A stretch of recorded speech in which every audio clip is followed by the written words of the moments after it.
seemed like there were no hospitals or doctors, or I don't want to say doctors, but let's just say the zeitgeist of the medical world in general was not interested in any solutions for treatment of the sickness. So you were looking at how do we actually treat this thing with things like hydroxychloroquine, which the media demonized as not being helpful, but also having all these side effects, and you would say that was not true. Well, it was actually even worse than this. Former President Trump said this could be a game changer. The most published microbiologist in the world, Didier Riault from France, said, listen, I'm testing this in the SARS-CoV-2 virus. It looks like it works. At that moment, it was crushed. The FDA said, do not use hydroxychloroquine. Rick Bright, who was on the other side of this, did everything he could to block hydroxychloroquine. The federal authorities in Australia seize it and they destroy hydroxychloroquine. They destroy it. It wasn't just an idea. We were making giant steps forward with hydroxychloroquine. It was safe and it was modestly effective and it was crushed. Why do you think they crushed it?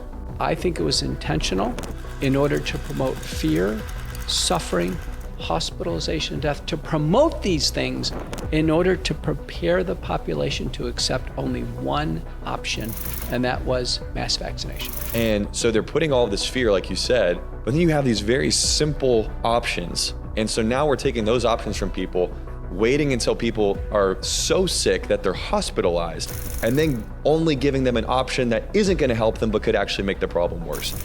It's December 10th, 2020. How did they know the products were safe and effective? We can make the human body stronger and more resilient. We can actually improve upon God's creation. It's the ultimate hubris of the arrogance of man expressed in medical science. It's the ultimate. The winners are the ones who didn't take it. People have had 1, 2, 3, or 4 or 5 doses of it. Every single dose, they get worse and worse and worse, and they get more recurrent infection. And if there's any spiritual encouragement that you could give our audience, I'd really appreciate it. Light over darkness. That's always the way. It's always a small number with eyes to see and ears to hear. I want you to speak to the person right now. They might have gotten this inoculation. You have created a protocol to actually help people detoxify from this situation. So if you could please just speak to that person right now about how they can get access to that. It's somewhere between 75 and 80% of Americans took this. That's insane. According to CDC, COVID states, we're trying to get an estimate on this, it's probably 95% of Australians. Oh my goodness. So those who have taken it, there's great concern. It's called McCullough protocol-based spike detoxification, and we have a risk stratification approach.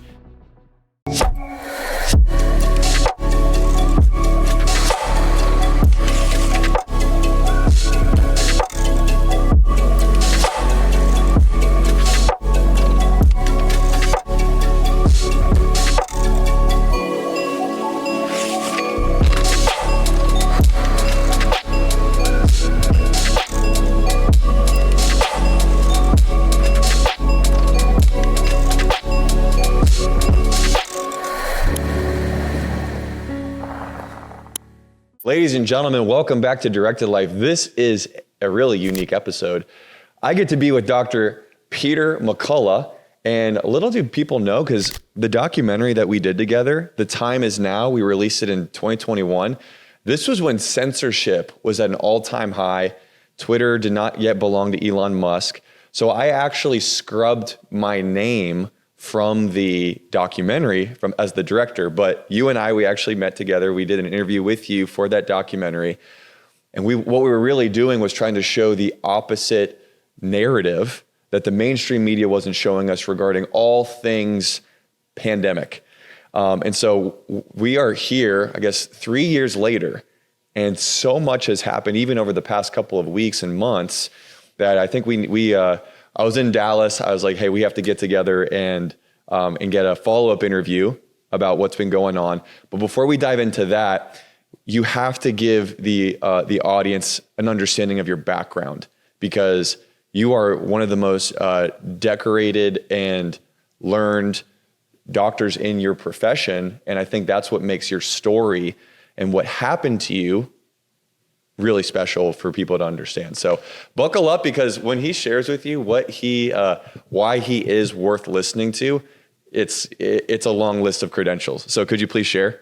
Well, first, it's great to be back with you. Great to be on the program with the audience. I just came from seeing patients.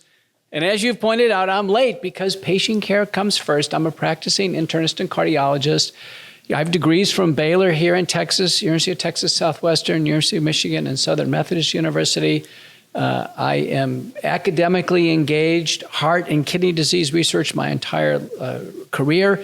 Until the pandemic, I turned my research and clinical focus towards SARS-CoV-2 infection, and later on, what's happened with the COVID-19 vaccines.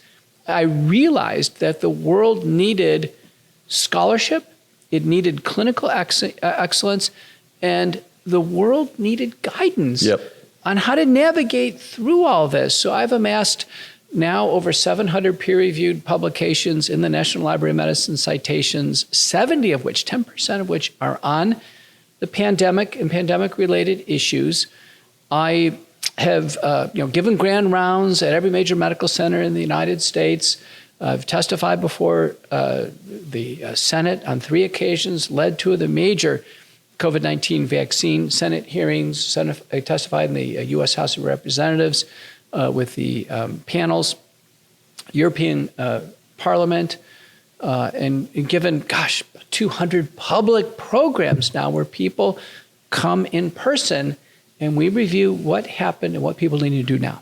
So before all of that, I feel like that's kind of God's way of redeeming your career basically fell apart when the whole COVID thing went down. You were one of the, if not the most published cardiologist in the entire country. So I want you guys to understand, Dr. Peter McCullough is not a quack. He's not a tinfoil hat wearing conspiracy theorist. This guy is actually one of the most rigorous scholars and contributors to the world of modern medicine in America.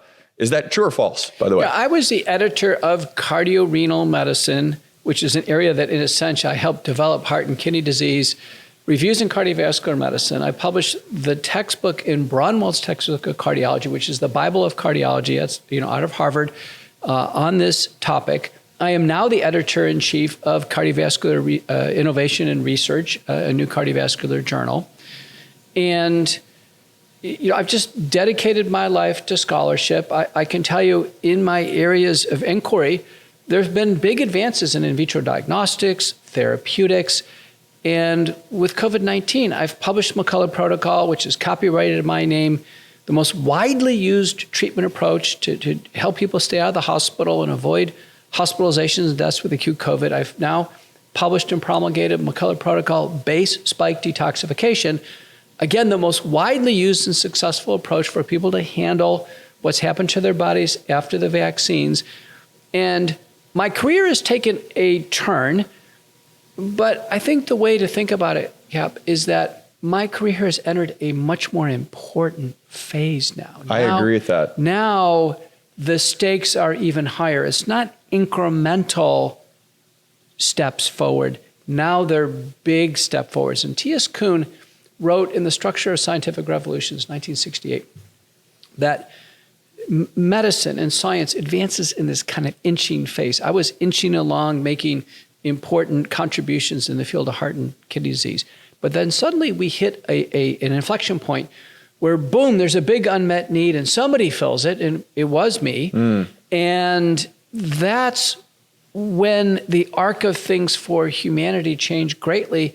And that's the term that was coined called paradigm shift. There was a paradigm shift in the way people were thinking about the virus, that it was unassailable. People just had to wait in misery until they're hospitalized and meet their fate. Paradigm shift, no, treat it early and knock it out early, prevent hospitalizations and deaths. And now with the vaccines, clearly lots of messaging there on safety of the vaccines, failure of theoretical efficacy, and what we need to do. So in many ways, my professional situation has changed, as many have. It's not just me, but far more important work. So can you share a little bit about how, did you get fired for the previous place that you were working? Are you free to talk about that? I am under 2 separation agreements. I think it's fair to say I was a professor of medicine, highly ranked at an academic medical center.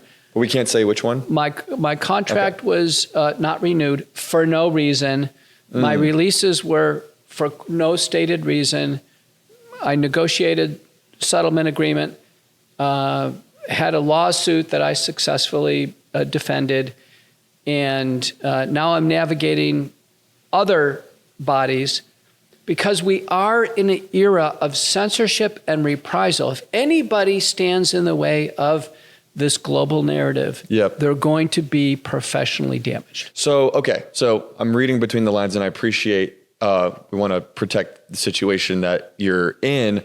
But so let's just say coincidentally, serendipitously, you were let go. Meanwhile, what were you doing? What were you doing that you feel like, was oddly in line of the timing of you being released? I obtained research funding. I studied hydroxychloroquine with an FDA-approved investigational drug application in my name. I published some of the most widely referenced papers on pandemic issues. I testified in the U.S. Senate on 2 occasions. I became a frequent contributor on Fox News and Newsmax and Real America's Voice. I was on ABC News. I've been on many hundreds of different podcasts, a very prominent one with Joe Rogan. Yep, but also, saw that. You got Joe Rogan started down this pathway, got Tucker Carlson started down this pathway. And to this day, what I am known for is being accurate, citing the data, and then ultimately being correct on these big issues. So the hydroxychloroquine situation, was that kind of the beginning of this where, and what we're talking about, if you remember 4 years ago, pandemic sweeps the world. One of the things that I remember from our interview that was really stunning to me was that it seemed like there were no hospitals or doctors, or I don't want to say doctors, but let's just say the zeitgeist of the medical world in general was not interested in any solutions for treatment of the sickness. It was more like, once you go to the hospital, that's when we'll put you on a ventilator or whatever, and Remdesivir, all that sort of stuff. And so you were looking at, how do we actually treat this thing with things like hydroxychloroquine, which the media demonized as not being helpful, but also having all these side effects. And you would say that was not true. Well, it was actually even worse than this. Okay. Where there were data from the first SARS pandemic saying, listen, hydroxychloroquine is going to have an antiviral effect. In fact, Anthony Fauci said that. Former President Trump said this could be a game changer. The most published microbiologist in the world, Didier Rialt from France, said, listen, I'm testing this in the SARS-CoV-2 virus. It looks like it works. And Henry Ford Hospital in Detroit did a 1,000+ patient study, and hydroxychloroquine reduced mortality in patients, particularly when treated early in Detroit, reduced mortality. And at that moment, after it had essentially assured us that we were good with hydroxychloroquine, at that moment it was crushed. The FDA said, do not use hydroxychloroquine. The Australian TGA said, do not use hydroxychloroquine. We had a U.S. stockpile of hydroxychloroquine. Peter Navarro in the White House wanted to release it. Peter reached out to me. Rick Bright, who was on the other side of this, did everything he could to block hydroxychloroquine. Rick Bright later on joins the Rockefeller Foundation, a vaccine promoter. Clive Palmer in Australia procures enough hydroxychloroquine to actually treat the entire country of Australia. The federal authorities in Australia seize it and they destroy hydroxychloroquine. They destroy it. We could have used it for malaria, rheumatoid arthritis, or another. So it's even worse than what people think. It wasn't just an idea. We were making giant steps forward with hydroxychloroquine. It was safe, and it was modestly effective, and it was crushed. Why do you think they crushed it? They crushed it for the same, that was in 2020, for the same reasons why in 2021 they crushed an even more successful drug, ivermectin. And in Pierre Corey's book, The War on Ivermectin, probably the best titled book, it lays it out here. Hydroxychloroquine crushed in the first year. Ivermectin crushed in the second year of the pandemic. Why? And these are very common drugs, right? Common, generic, widely available, used for multiple purposes. And they were crushed for the following reason, is that I think it was intentional in order to promote fear, suffering, hospitalization, death, to promote these things in order to prepare the population to accept only one option, and that was mass vaccination. Wow. Dark. Really dark. What other conclusion can we draw? Because in my book, Courage to Face COVID-19, we have learned so much. We now understand that all the nasal sprays and gargles were crushed. There were nasal sprays and gargles, iodine and xylitol-based gargles that were clearly reducing the intensity and duration of symptoms. They were actually preventing COVID-19. Randomized trial by Baumforth and colleagues with xylitol. It was better than a vaccine. We're talking nasal sprays and gargles. The Federal Trade Commission came out with a COVID misinformation policy and immediately sued every company that had a promising over-the-counter approach for COVID-19. Nasal sprays, nutraceuticals and supplements, prominently vitamin D. Eric Naputi hit with a giant federal case against him for vitamin D. We saw monoclonal antibodies. Now, these were high-tech, emergency use authorized, very expensive, government authorized products that were safe and effective. And I used them to the best extent I could in McCullough protocol, one by one taken off the market within a few weeks of being entered on the market because of theoretical concerns they may not work. Everything was suppressed. Other repurposed drugs, colchicine. Colchicine is a drug we used in gout and in pericarditis for years.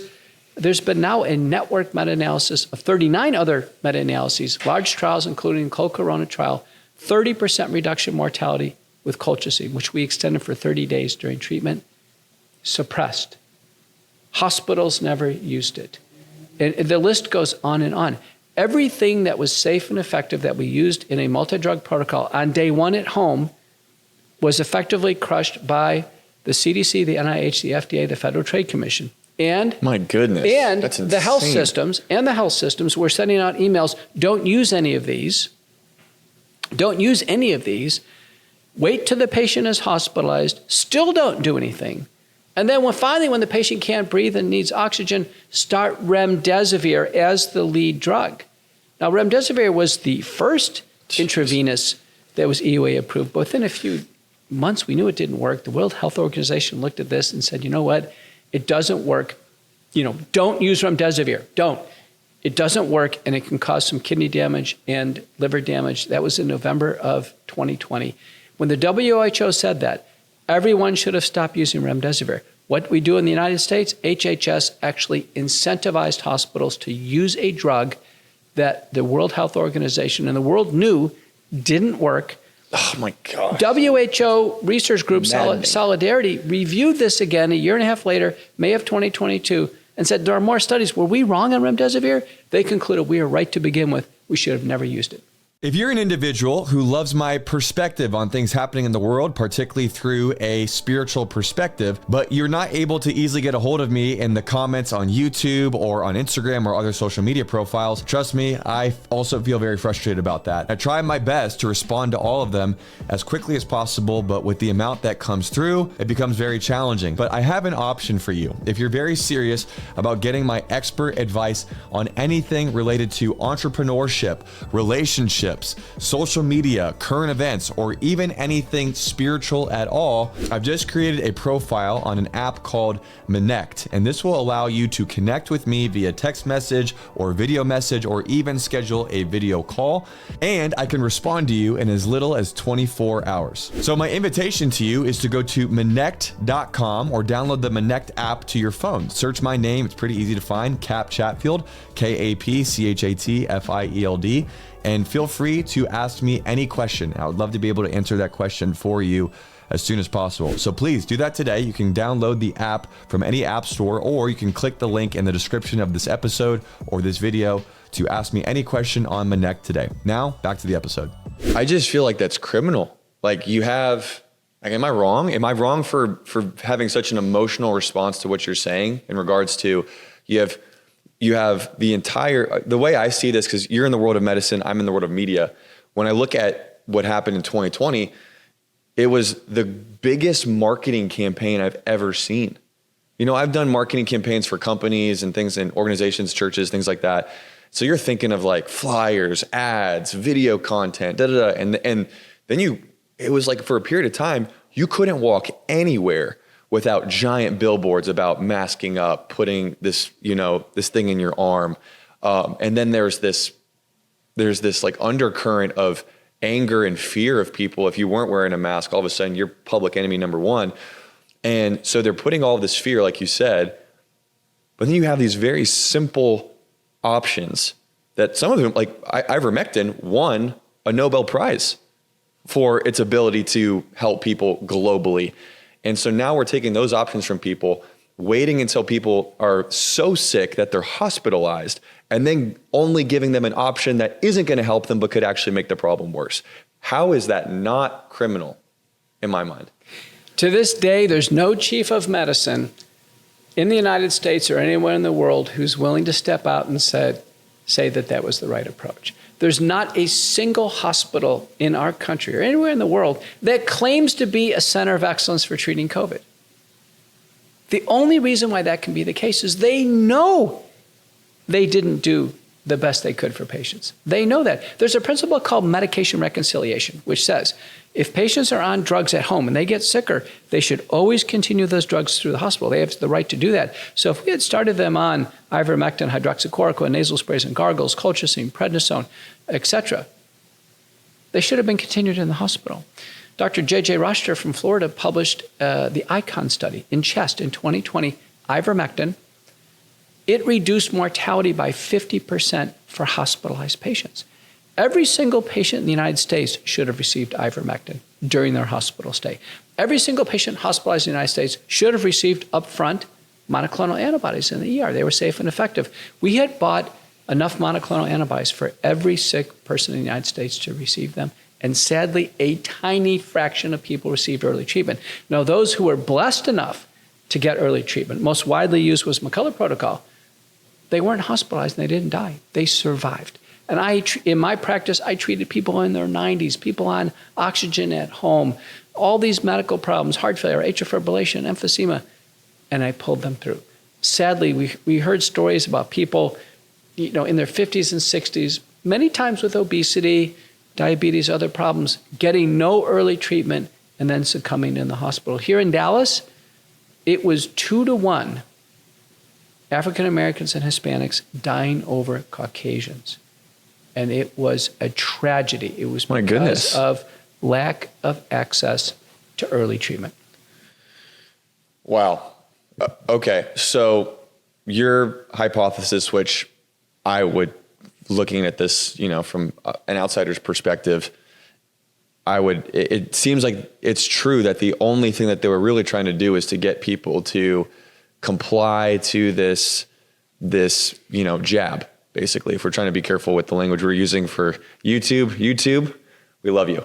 But here we are. Now it's crazy. It's crazy that we actually have to be that careful with the language we're using because there's such a clamp down on the narrative. It's like the narrative is these things work, they're good. In fact, there were so many different things being like discussed and bills being, passed around about if you want to fly domestically, you need to have, a vaccine card. And if you want to work in a company of 100 or more people, it's like, it was insane. And what do you think is the motive behind that? Well, let me ask you, it's December 10th, 2020. How did they know the products were safe and effective? There was only 1 month of administering them, shot 1, shot 2. Then there's only 2 months of observation. I can't imagine there's a lot of data to be able to see if they're safe. Especially with long-term results. There were no reductions in hospitalizations and deaths. They were sparse. Intent to treat principles weren't followed. There wasn't equal testing. Lots of sources of bias. We were told a 90% reduction in just the binary occurrence of getting the upper respiratory symptoms. How did anybody know on month 4 what was going to happen? How did they know? They couldn't have known. Here's the point. What's unique about this product class is an ideology, and it goes back hundreds of years. And it starts out with smallpox, and then rabies, and measles, and polio. And it goes like this. It says, listen, human beings are frail, vulnerable to infectious disease threats, and through the brilliance of mankind, through this form of science, we can make the human body stronger and more resilient. We can actually improve upon God's creation. It's the ultimate hubris of the arrogance of man expressed in medical science. It's the ultimate. And this has gone on for 300 and 400 years, and it is a religion. It's not questioned. In medical school, you're simply told, listen, here's the schedule, give it. Don't review any studies. Don't review any safety information. As safety issues have come up over history with smallpox, and particularly with polio and the cellular pertussis vaccines, no, there's no discussion. In fact, the manufacturers are immune from liability. If there's problems, sorry. And so this ideology says, listen, these aren't perfect products, but we believe in them like a religion in medical science. We're talking doctors, nurses, public health officials, like religion.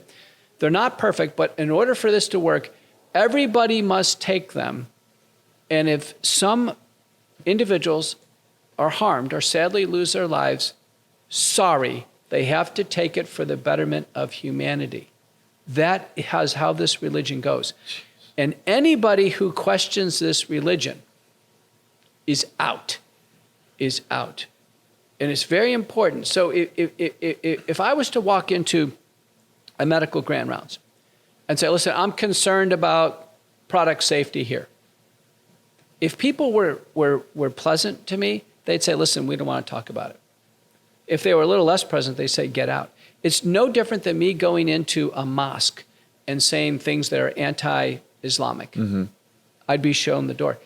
These products are taken as religion. So that's what's going on here. It's taken as religion, and now you pour massive financial incentivization on deeply held religious beliefs, and it's like pouring gasoline on a fire. So the people that are bought into this religion, interesting phrasing, I think we'll probably circle back to that towards the end of the episode here, but there's the part of the narrative of this religion is that this is for the common good, and that this is even for your good. That this, what's interesting though is the narrative began with, this is to protect grandma, this is to protect yourself. Over time though, the narrative started to shift to, oh, this actually doesn't help you from catching it, but it does help you from spreading it. And then that evolved into, well, it doesn't help you from catching it or from spreading it, and that's kind of where it left off. And then it was like, but then still get the boost, and then get the third boost and the fourth boost. And without any end in sight. So my question though is, you are treating patients currently. Are you seeing that the patients who have taken that, are they doing better, or has it not really done anything, or? They're doing far worse. Paper by Shretha and colleagues, Cleveland Clinic, 51,000 Cleveland Clinic employees. The winners are the ones who didn't take it. People have had 1, 2, 3, or 4, or 5 doses of it. Every single dose, they get worse and worse and worse, and they get more recurrent infection. So what do the symptoms look like for those that it's getting worse for? And maybe there's people, and as a doctor, you have, just so you guys know, you have a ton of empathy for people that were basically duped into doing this. And so there's no shame. But if you're hearing this and some of these symptoms that you're going to talk about are connected to what you're experiencing, that's important for them to realize. Right. So the Shretha paper just looked at recurrent upper respiratory infection due to SARS-CoV-2. So the point is, the workers who keep getting the pandemic illness over and over again are the ones who've taken the most doses. The healthiest are the people who didn't take it, and they get natural immunity and they fight it off fine. You can get a mild case, but it actually makes the problem worse chronically over time. We have examples now with President Biden. He's taken 6 of them, he's had the recurrent infection over. That's what I was actually thinking. I was like, because they keep on putting out on Twitter every time he catches it, and I thought, I actually tweeted it back, and I said, it's interesting that you have publicly shared how you have gotten COVID as many times as you've gotten the boost. Yeah, basically. And there's never been an illness where you get it, then you take an inoculation, then you get it again, you take another. It becomes this endless cycle. Now, it's bad enough that essentially the products don't work, essentially. And, our CDC director came out August 8th of 2021, and said, announcement, they don't stop spread of the infection. There was overwhelming evidence they didn't stop spread of infection. So someone who just took it gets the illness and just spreads it to their grandmother. That was happening wide open.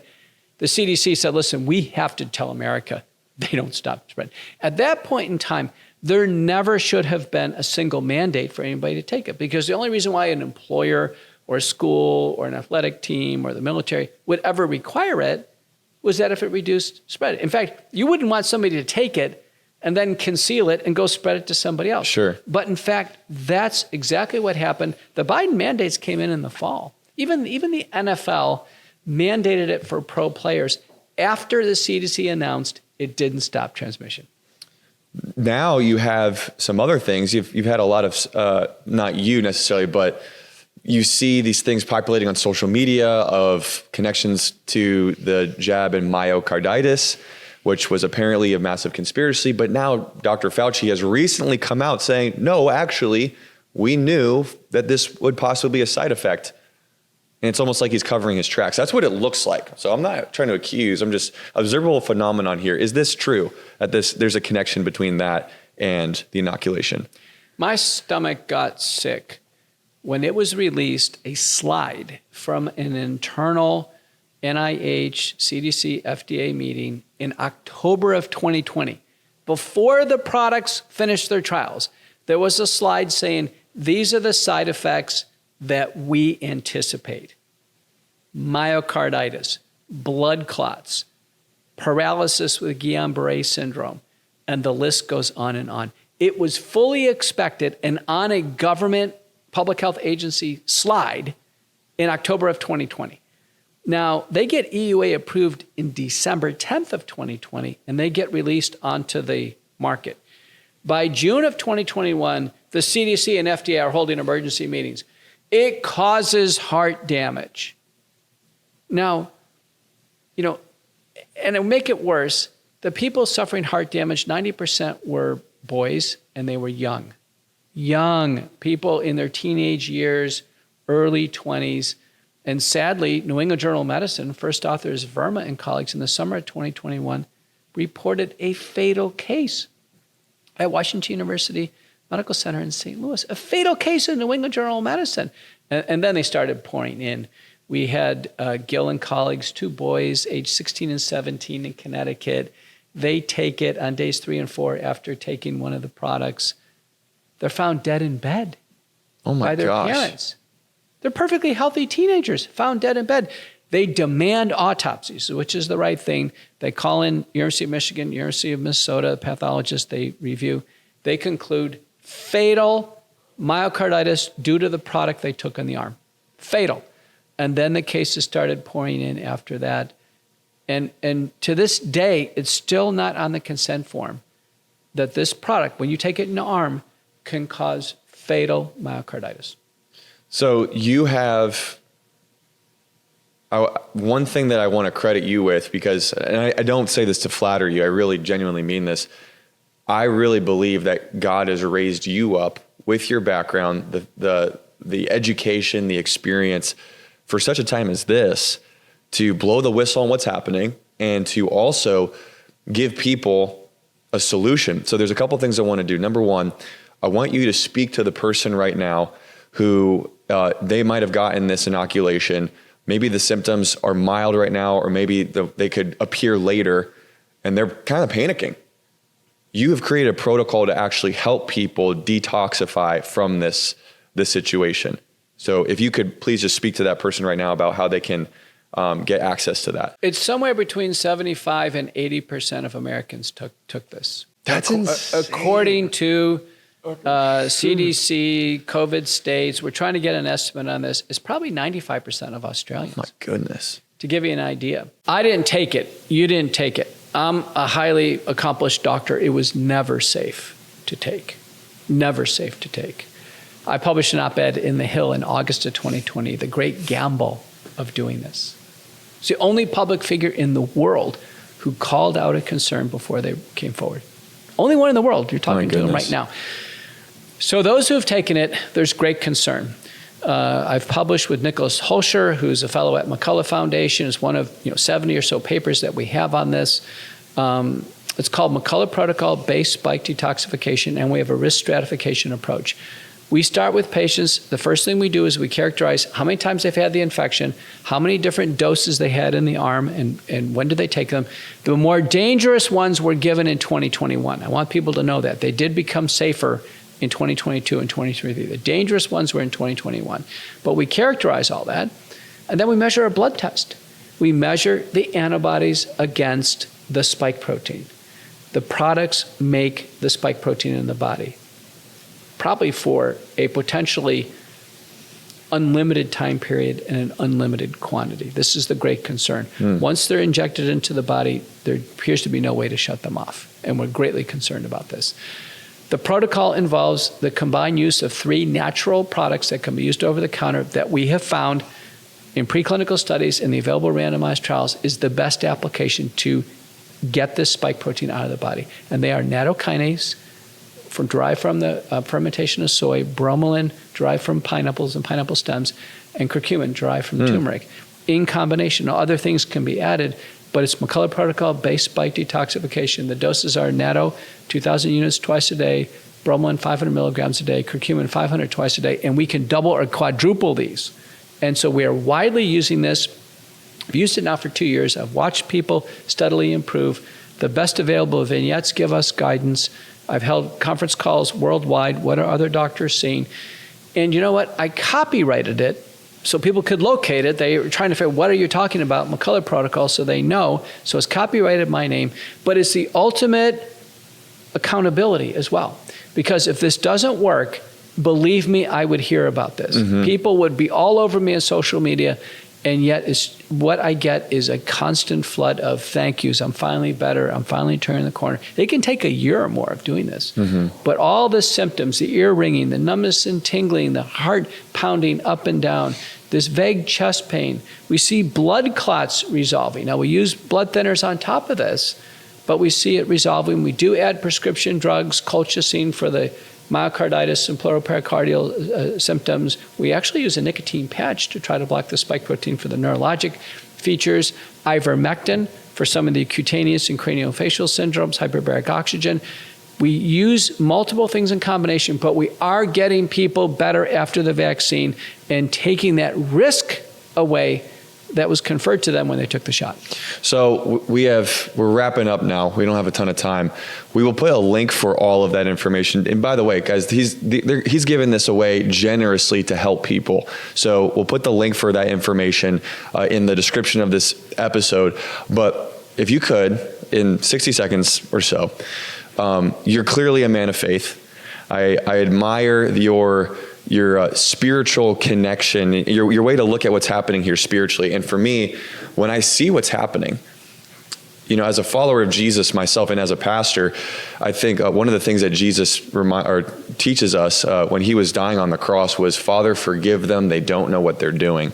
And in the midst of this, I look at what's happening, and frankly, I don't know what else to call it besides evil, if not just completely incompetent.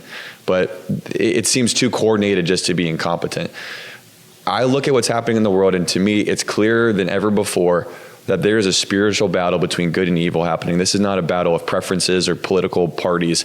It's two spiritual forces at war with each other. But I'm encouraged that the force for good is going to win. That if you're on God's side, you're on the winning team. And if there's any, spiritual encouragement that you could give our audience, I'd really appreciate it. Light over darkness. That's always the way.